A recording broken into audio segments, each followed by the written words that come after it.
guys, it's your favorite YouTube mechanic back again, and this time around what we're going to do is we're going to change the rear shock absorber on a 2006 Ford Fiesta. Dead easy, you can do it outside your house, put some axle stands on it, get a jack, trolley jack, and away you go. So let's go!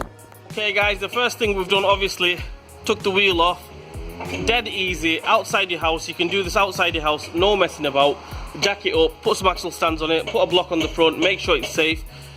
All we do is take this bolt off. I would say it's a 15mm bolt with a 19mm nut on this side or something like that. Well, you'll figure it out anyway, but I would say it's about a 15mm bolt.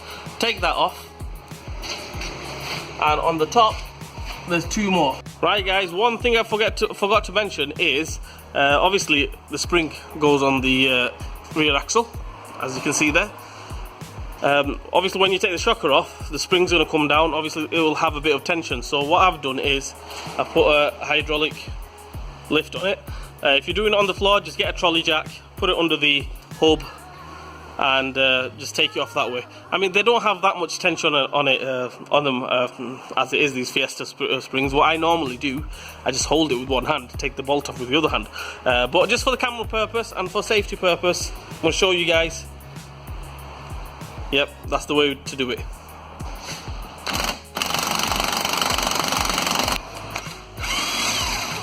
Okay guys, now that I've took the bottom bolt off, obviously it's there, freestyling. What we're going to do is, the best thing to do is take these little covers off. See this cover here? Little clip there, take that clip off, take that clip off on this side as well. And then what it is, up here, as you can just make it out with my fingers there. Obviously you have to clean it up a bit. See over here, yeah, 10mm bolt, take that off.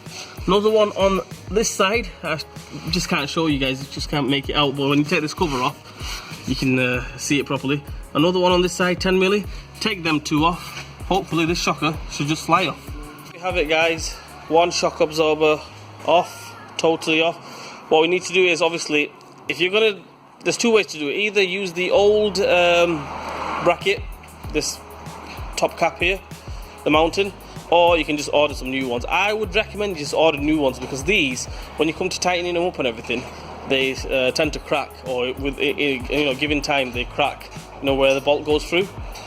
Right, so what I would do is just get some new ones and just bang them on. So anyway guys, let's do that. Obviously just take that off, just one nut on the top, take that off, shocker comes off.